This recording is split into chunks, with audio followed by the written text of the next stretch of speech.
पूर्ण प्रस्तुतिकरण। पूर्ण प्रस्तुतिकरण संकल्पना में कहती है कि हमें हमारे व्यवहारों को पूर्ण रूप से प्रस्तुत करना चाहिए। जितने भी हमारे व्यवहार हैं, उन्हें जो भी सूचनाएं हैं, उन्हें पूर्ण रूप से प्रस्तुत करना चाहिए। किसी भी सूचना को छिपाना नहीं चाहिए। वित्तीय ऋणों द्वारा उपलब्ध कराई गई सूचना का प्रयोग विभिन्न प्रयोगकर्ता, निवेशक, ऋणदाता, माल की पूर्ति करने वाले समूह, अन्य विभिन्न निर्णय के लिए करते हैं। संगठन के निगमित प्रकार में व्यवसाय के स्वामियों का समूह इसका प्रबंध करे समूह से भिन्न होता है। इसलिए विभिन्न वित्त समूहों की सूचनाओं के प्रेषण के रूप में वित्तीय ऋण एकमात्र विकल्प है।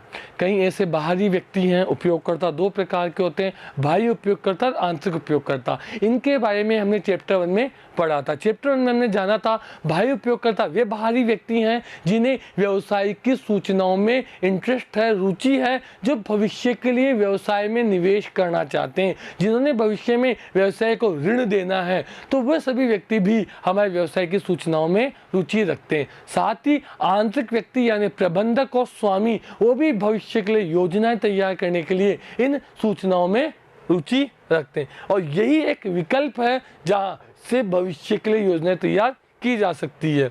इसलिए ये और भी आवश्यक हो जाता है कि विभिन्न वित्तीय निर्णयों में सहायक भूमिका निभाने वाले वित्तीय विवरण सही, पर्याप्त, पूर्ण सूचनाओं को प्रस्तुत करे। तो पूर्ण प्रस्तुतिकरण की सूचनाएं कहती है कि भविष्य के लिए योजनाएं बनाना है, निर्णय लेना है, और इन सभी में हमारे वित्तीय विवरण महत्वपूर्ण होते हैं। तो वित्तीय विवरणों में पूर्ण प्रस्तुतिकरण समस्त सूचनाओं को प्रस्तुत किया जाना चाहिए, किसी भी तथ्य को छिपाया नहीं जाना चाहिए।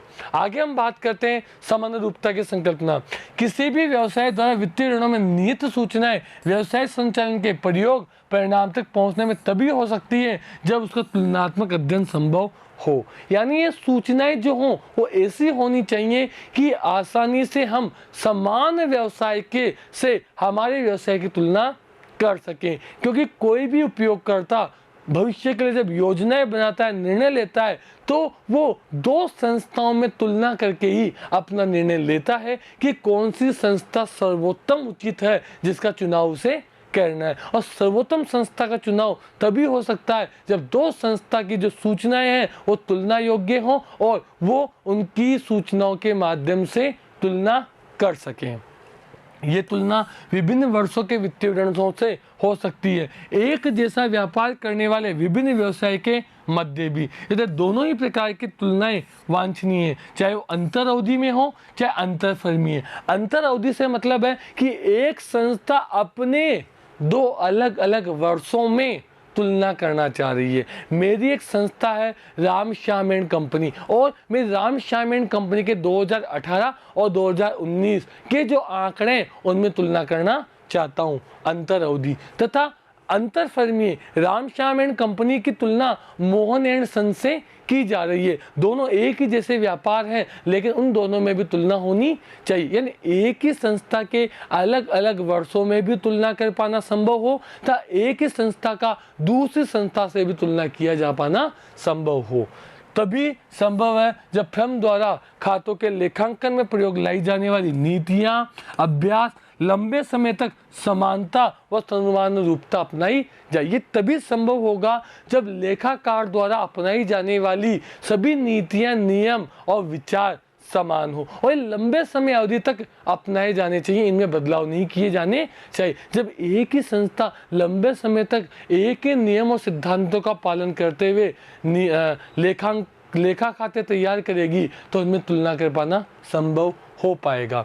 रूढ़िवादिता इस संकल्पना के अनुसार समस्त लाभों का लेखा पुस्तकों में तब तक नहीं करना चाहिए जब तक कि अर्जित ना हो जाए। मुझे भविष्य में कोई लाभ प्राप्त होने वाला है, मुझे कहीं से ब्याज प्राप्त होने वाला है, लेकिन मैं उसका लेखा तब तक पुस्तकों में ना करूं जब तक वो ब्याज मुझे वास्तव में प्राप्त ना हो गया, क्योंकि हो सकता है वो ब्याज मुझे भविष्य में प्राप्त ना हो। लेकिन सभी हानियां जिनकी संभावना है, मुझे पता लग रहा है कि भविष्य में मुझे किसी को इस पेमेंट का, इस भुगतान को करना है, तो उसके लिए लेखा पुस्तकों में पर्याप्त प्रावधान कर लेने चाहिए। अगर भविष्य में कोई लाभ होने वाला है तो उसका लेखा तब तक नहीं करना चाहिए जब तक कोई लाभ वास्तव में प्राप्त ना हो जाए, लेकिन हानि अगर भविष्य में होने वाली है, उसकी संभावना है, तो उसका लेखा पहले से ही कर लेना चाहिए। उसके लिए अपने आप को पहले से तैयार कर लेना चाहिए, ताकि अगर वो हानि भविष्य में हो जाए तो भी हमारे व्यवसाय को एक लंबी हानि या झटके का महसूस ना करना पड़े।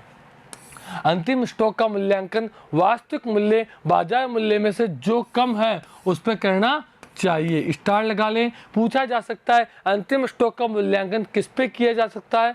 वास्तविक मूल्य और बाजार मूल्य में से जो कम है। तो संदिग्ध ऋणों के लिए आरंभ में प्रावधान कर लेना चाहिए, देनदारों के लिए छूट के लिए प्रावधान कर लेना चाहिए, अमूर्त संपत्तियां, ख्याति, पेटेंट आदि का अपलेखन करते रहना चाहिए। ये वो सभी हानियां हैं जो भविष्य में संभावित है और हम उसको पहले से ही तैयार कर लेते हैं। यानी रूढ़िवादिता की संकल्पना कहती है कि भविष्य में होने वाले लाभों को आप तब तक अपनी पुस्तकों में ना लिखें जब तक वो वास्तव में प्राप्त नहीं हो जाए, लेकिन हानियां जिनकी संभावना है उनके लिए आप अपने आप को पहले से तैयार कर लें। सार्थक की संकल्पना। इस संकल्पना के अनुसार लेखांकन करते समय केवल महत्वपूर्ण तथ्यों पर ध्यान केंद्रित करना चाहिए। ऐसे तथ्यों का लेखांकन या प्रस्तुतिकरण जो आय के निर्धारण में महत्वपूर्ण नहीं है उनको लिए प्रयास करना व्यर्थ है। सार्थक की संकल्पना में कहती है कि केवल हमें उन्हीं तथ्यों और तत्वों को हमारी लेखा पुस्तकों में जगह देनी चाहिए जो महत्वपूर्ण है, जो हमारी आय का निर्धारण करते समय महत्वपूर्ण नहीं है। इन तत्वों और तथ्यों को हमें छोड़ देना चाहिए। हमें व्यर्थ प्रयास नहीं करना चाहिए जो व्यर्थ तथ्य हैं उन्हें अपनी पुस्तकों में शामिल करने का। हमें केवल उन्हीं तथ्यों और तत्वों पर विचार करना चाहिए जो हमारे लिए महत्वपूर्ण है। वस्तुनिष्ठता की संकल्पना। इस संकल्पना के अनुसार प्रत्येक लेन देन को वस्तुनिष्ठ प्रकार से अभिलिखित करने की अपेक्षा की जाती है। लेखांकन को लेखाकार व अन्य प्रभावशाली व्यक्तियों के पूर्वाग्रह से मुक्त होना चाहिए।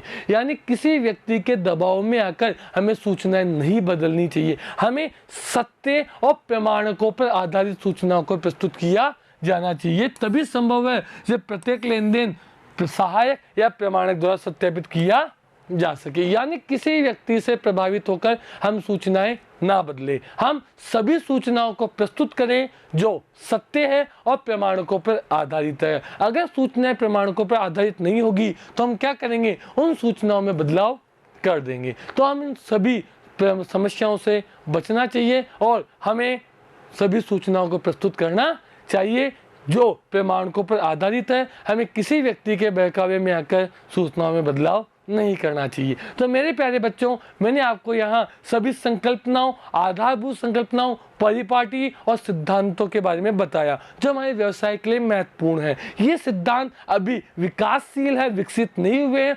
सभी लेखाकार अपनी आवश्यकता के अनुसार इनमें बदलाव कर सकते हैं। तो प्यारे बच्चों, आपको समझ आ गया होगा। अगली वीडियो में बचा हुआ चैप्टर लेकर हम आपके सामने हाजिर होंगे।